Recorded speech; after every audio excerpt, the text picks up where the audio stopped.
what you're looking for. It's me, the old me.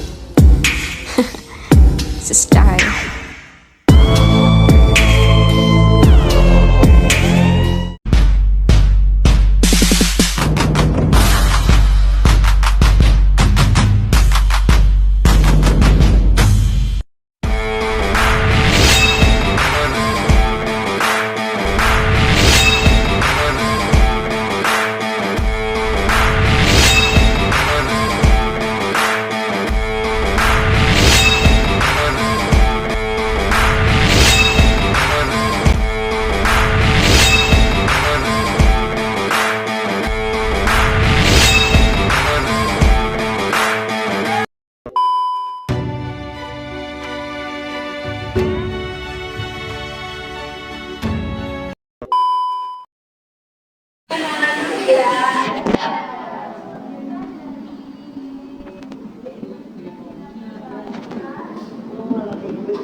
Tadi nama saya siapa?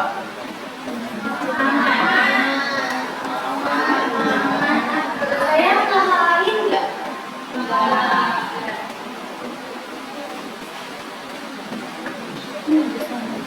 Jadi di sini ini forumnya agak formal banget ya. Sambil makan nggak apa-apa. Santai aja. Jadi sini itu kita saling diskusi. Kalau misalnya sistemnya, kalau misalnya ada mengajukan pendapat kalian, boleh. Nanti dulu tadi. Ini kita juga lagi belajar di sini. Masih semester bahasa belajar. Ini nggak apa-apa. Jadi materi pertama itu apa itu Al-Quran dan hadis? Ada yang tahu nggak Al-Quran itu apa?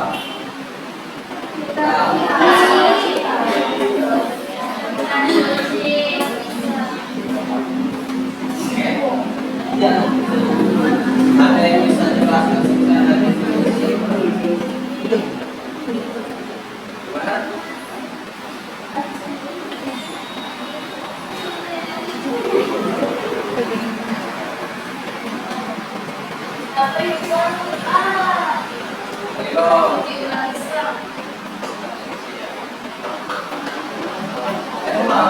saya secara besar ya kitab suci Al-Quran itu emang kitabnya kita ini sebagai umat muslim.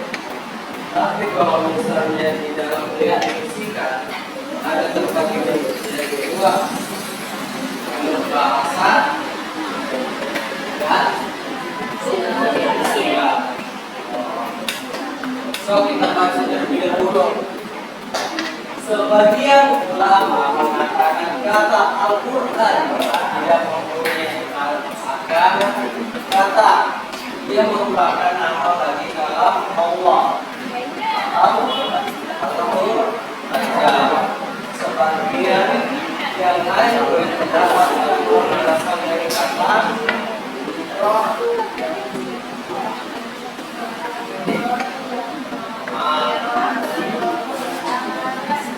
Nah, yang artinya baca atau yang baca. Nanti nomor bulan ya guys. Bahasa Al-Quran berarti ya. Kan dibaca. Yang dibaca itu juga Quran berarti ya. Iya.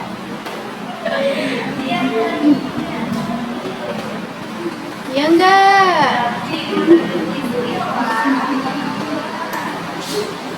Ini jadi menurut istilah, jadi Al-Quran itu adalah wahyu atau kalam Allah yang diturunkan kepada Nabi Muhammad Sallallahu Alaihi Wasallam lewat perantara malaikat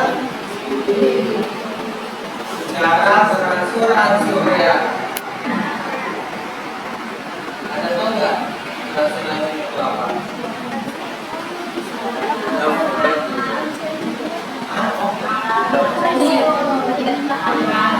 Tahap-tahap ya. Nah, ngomongin tentang bertahap-tahap, Al-Quran itu diturunkan berapa lama sih? Buka bumi. Ada yang tahu nggak? Tolong angkat tangan. Nanti saya kasih hadiah. Ada hadiahnya. Gimana? Berdiri, berdiri. Kenalkan nama.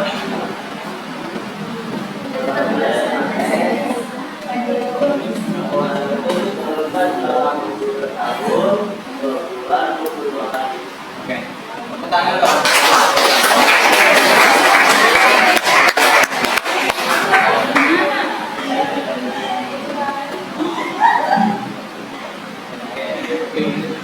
Ya, emang udah tracknya aja langsung 22 tahun, 2 bulan, 22 dan juga tadi itu Al-Quran yang sudah diturunkan al-alam. Nah, surah al-alam itu diturunkan di mana?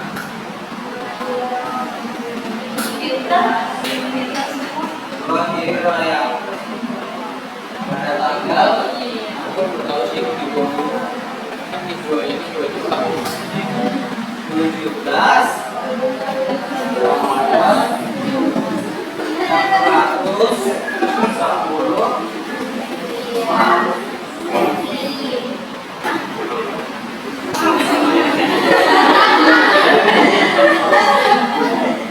masih ini ya. Terus itu yang tadi udah dibahas bahasa dan istilah. Nanti ada sesuatu saya. Kalau nggak mau bertanya, saya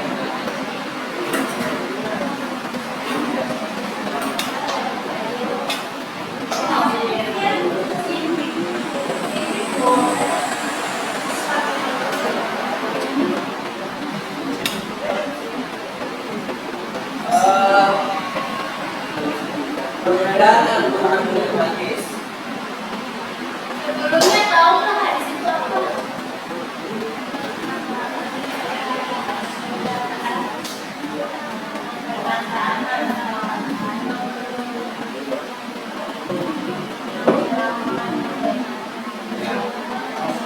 Apa ya hasilnya tadi?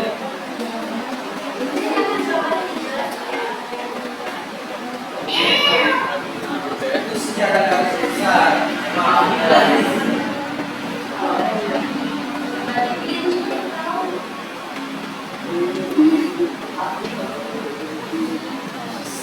Ya, di situ kan segala sesuatu yang berasal dari kami, baik itu perkataan, perbuatan, tujuan atau sifat perilaku. Kan kalau sebelumnya kita tahu hadis itu kayak sebatas hadis, kita tahu apa itu hadis. Semuanya berasal dari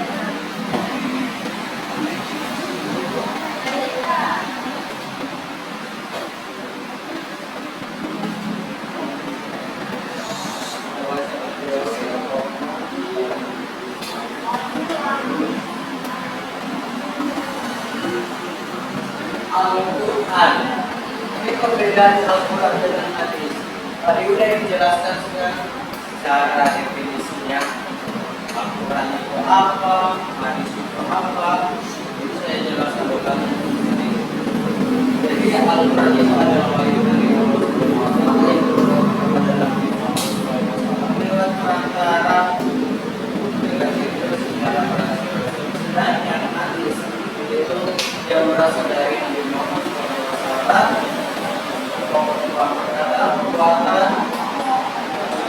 dan sifat. Kita tahu kan? Ini tanya loh.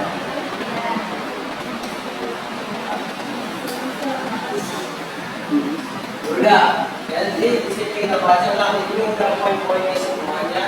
Jadi Al-Quran adalah pembuktian Nabi Muhammad SAW. Terus Al-Quran dijamin pemeliharannya oleh Allah dari campur tangan manusia.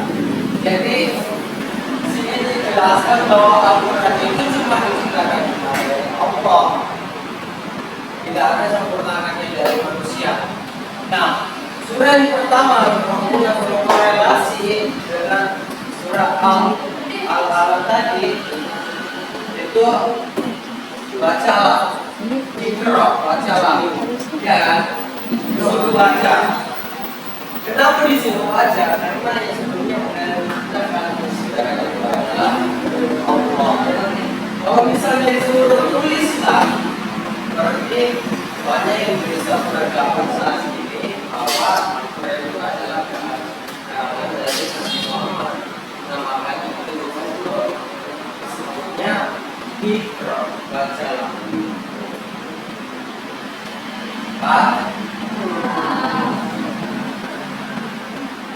Terus Al-Quran seluruh ayatnya yang diriwayatkan secara mutawatir. Oke, apa itu mutawatir?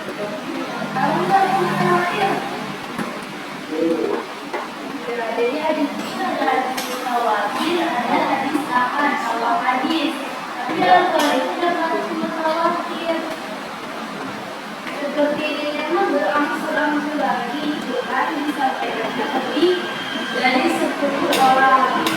Kalau kayak hadis kan hadis ahad penyampaiannya cuma 3 orang aja. Kalau hadis mutawatir itu penyampaiannya lebih dari 10 orang. Nah, kalau sudah pasti mutawatir atau jadi sudah tidak mungkin bohong gitu Al-Quran.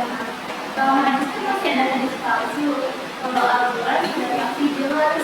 Jadi sedang kalau tidak mungkin ada kesalahan dalam penyampaiannya atau yang orang yang disampaikan.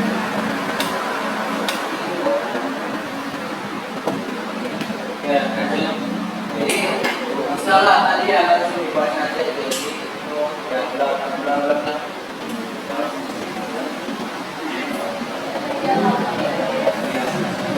Selanjutnya hadis.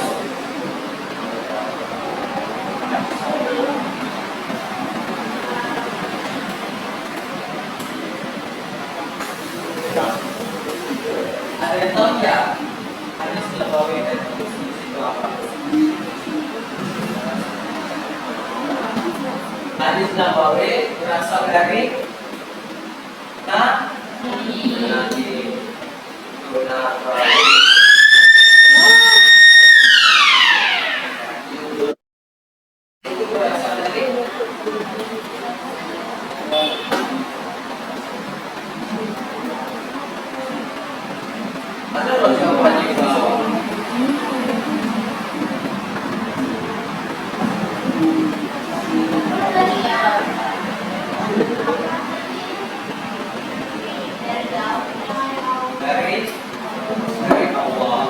bisa tidak materi. Terus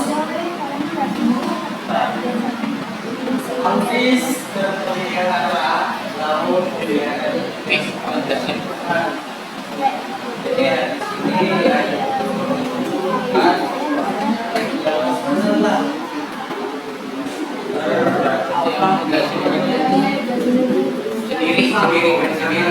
bahasanya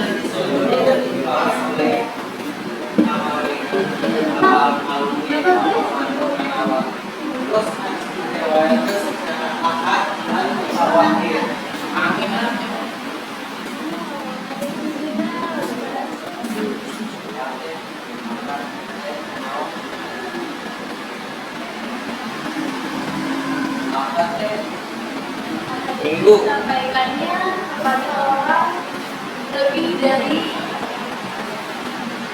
kurang dari 3 orang ya. Jadi ada kemungkinan orang yang disampaikan hadis itu bohong kalau lebih kurang dari 3 orang ya. Tapi kalau dari lebih dari 10 orang, 100, sedangkan zaman dulu kan juga ada internet ya. Jadi para sahabat dari Yaman, dari Mesir, dan mungkin ada yang bohong gitu, susah buat diskusi kalau ada berkorea ya. Kalau mau bohong bisa bareng-bareng jadinya bohong, kalau bukan nggak mungkin ya. Jadi kalau dia dulu orang kemungkinan hadisnya nggak bohong. Selanjutnya yaitu ada fungsi hadis terhadap Al-Quran.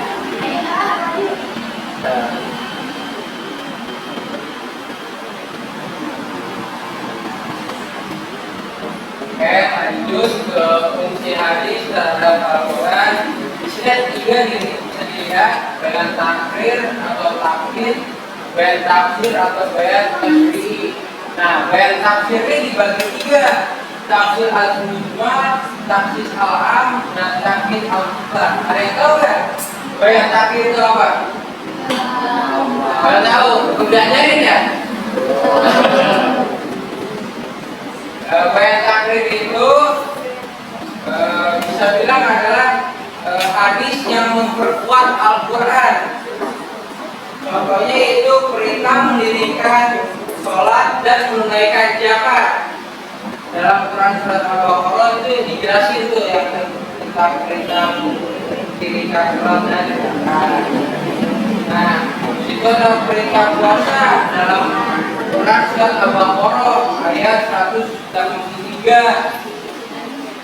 Lalu perintah haji dalam Quran surat Al-Imran ayat 90. Nah, diperkuat lagi di Al-Quran ini oleh hadis, yaitu dari Ibnu Umar berkata, Rasulullah bersabda, Islam didirikan atas 5 perkara: kesaksian bahwa tiada Tuhan melainkan Allah, Muhammad adalah utusan Allah, mendirikan sholat, menunaikan zakat, haji, dan puasa Ramadan.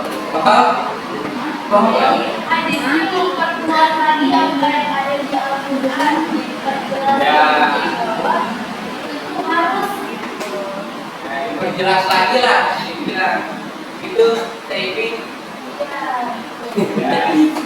Yang kedua ada bayan tafsir, yaitu hadis yang menafsirkan Al-Quran. Ada yang tahu nggak? Yang menafsir Al-Quran. Kan di Al-Quran dijelasin ya bahwa perintah sholat. Ada kan? Ada kan? Tapi nggak ada yukur berapa rakaat, bisa berapa rakaat. Nah, fungsi hadisnya ini adalah menjelaskan gitu. Sholat yukur berapa rakaat, sholat maghrib berapa rakaat, sholat isya berapa rakaat. Ada hadisnya yang berarti sholatlah bagaimana engkau melihat sholat. Nabi Muhammad pernah ngomong gitu kan? Oh, yang sini.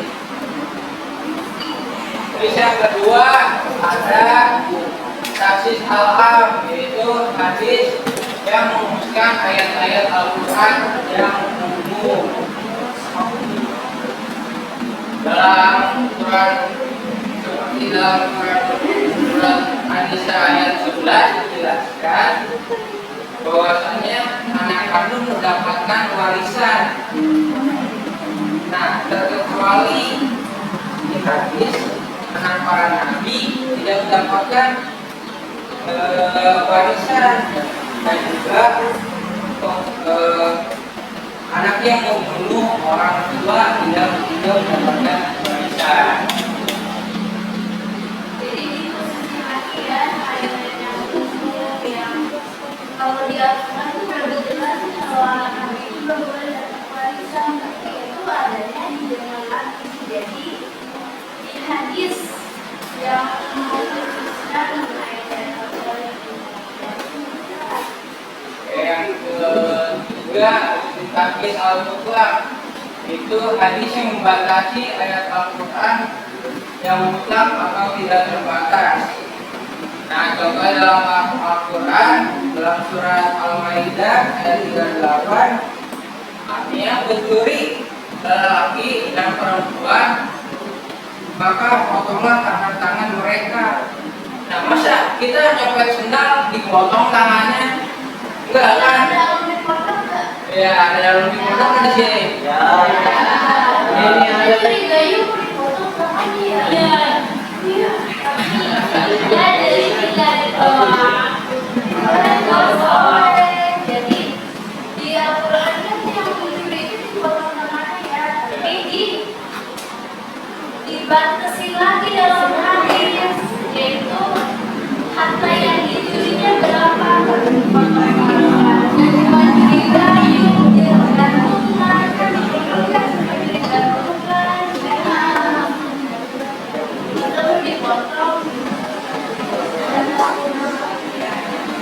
ya terakhir tadi. Saya tasbih itu hadis menciptakan hukum syariat yang belum dijelaskan oleh Al-Quran. Jadi fungsi hadis ini menciptakan hukum syariat yang belum ada di Al-Quran. Contohnya itu diharamkan memakai sutra atau dan emas bagi lelaki dari umatku, namun dihalalkan bagi kaum wanita memakainya. Hadis riwayat Tirmidzi.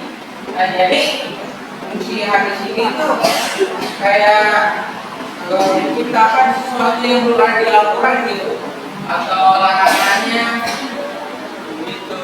Mungkin selanjutnya akan dijelaskan oleh Anda masih. Jadi ini kedudukan hadis dalam Islam lebih tingkatnya lagi. Kenapa Al-Quran dulu baru hadis baru ini dilihat? Karena Al-Quran itu sumber ya, sumber semuanya pengetahuan itu dari Al-Quran. Lalu jika tidak ada di Al-Quran, baru hadis. Jika tidak ada di hadis, baru kita ijtihad sendiri atau ikhtiar sendiri mencari jawaban kita. Mungkin segini aja ya, waktu udah habis. Kurang lebihnya mohon maaf ya, Salah.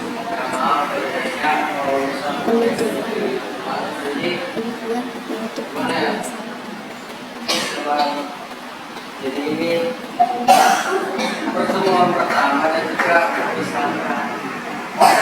Ya, gitu. Jadi kita itu sistemnya gini lah, cuma satu saja ngambilnya. Jadi tadi siapa itu? Oleh-oleh dari pendidikan dan Islam. jawab. Udah. Dikasih. Udah. Ada yang mau yang lagi ya? Coba. Ada yang mau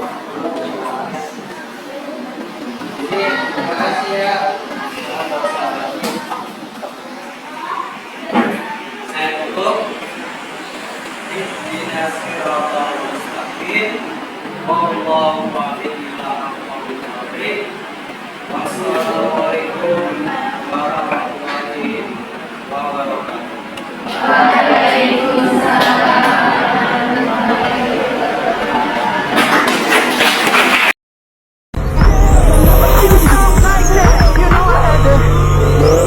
had to.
metido en nombre de la guía camina.